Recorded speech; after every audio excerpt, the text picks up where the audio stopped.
This is the story of a man named Stanley.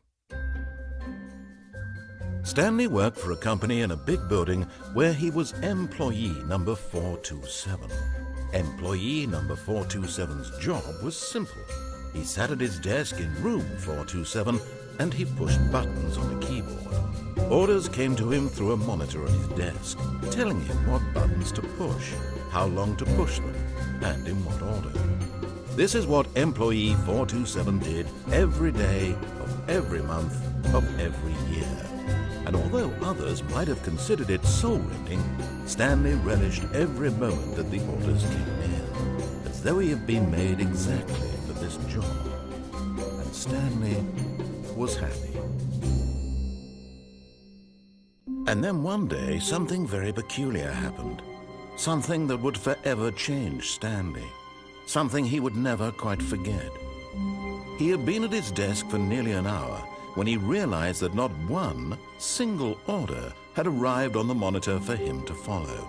No one had showed up to give him instructions, call a meeting, or even say hi.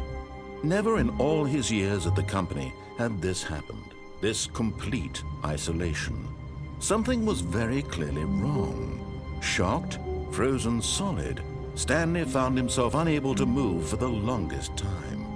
But as he came to his wits and regained his senses, he got up from his desk and stepped out of his office. All of his co-workers were gone. What could it mean? Stanley decided to go to the meeting room. Perhaps he had simply missed a memo.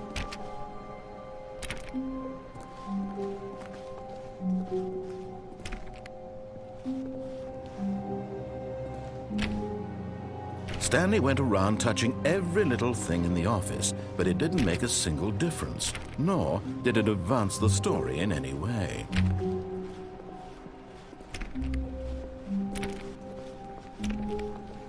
When Stanley came to a set of 2 open doors, he entered the door on his left.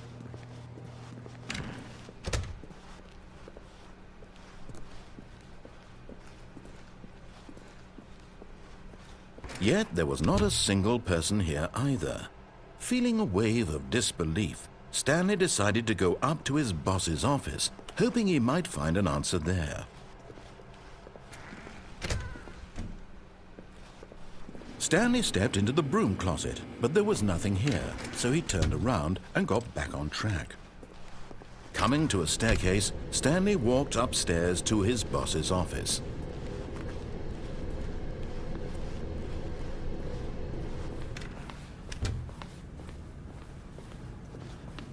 Stepping into his manager's office, Stanley was once again stunned to discover not an indication of any human life.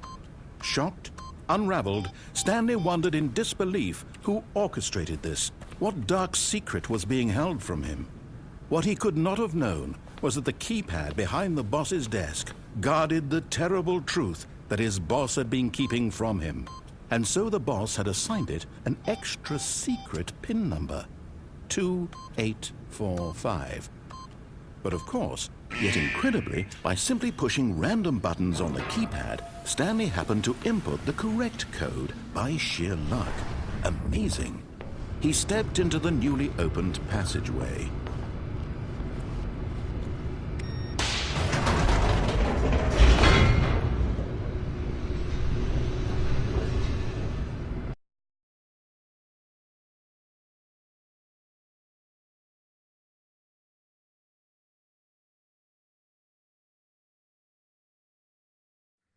Descending deeper into the building, Stanley realized he felt a bit peculiar. It was a stirring of emotion in his chest, as though he felt more free to think for himself, to question the nature of his job. Why did he feel this now, when for years it had never occurred to him? This question would not go unanswered for long.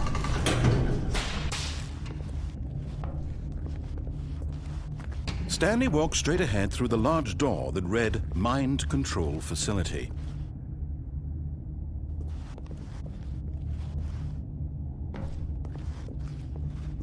Although this passageway had the word Escape written on it, the truth was that at the end of this hall, Stanley would meet his violent death.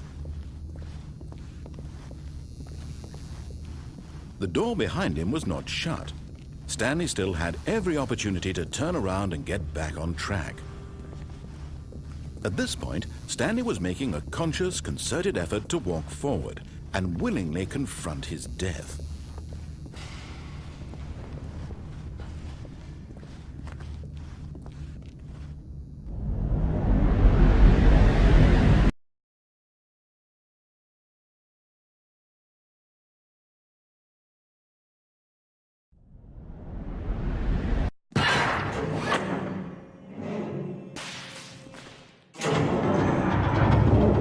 As the machine whirred into motion and Stanley was inched closer and closer to his demise, he reflected that his life had been of no consequence whatsoever.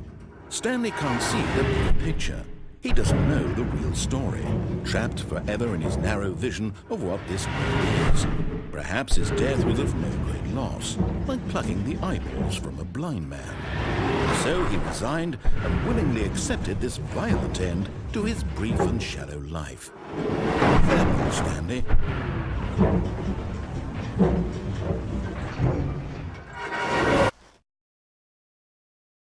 "Farewell, Stanley," cried the narrator, as Stanley was led helplessly into the enormous metal jaws. In a single visceral instant, Stanley was obliterated as the machine crushed every bone in his body, killing him instantly.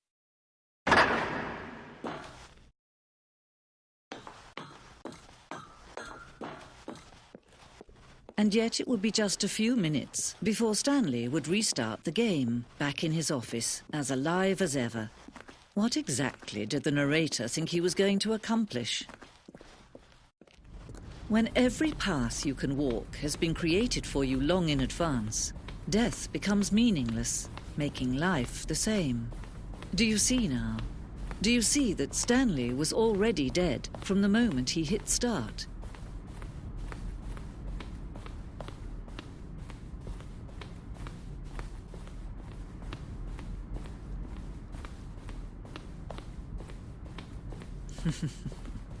Oh, look at these two. How they wish to destroy one another. How they wish to control one another. How they both wish to be free. Can you see? Can you see how much they need one another? No, perhaps not. Sometimes these things cannot be seen. But listen to me. You can still save these two. You can stop the program before they both fail. Push escape and press quit. There's no other way to beat this game. As long as you move forward, you'll be walking someone else's path. Stop now and it'll be your only true choice. Whatever you do, choose it. Don't let time choose for you. Don't let time...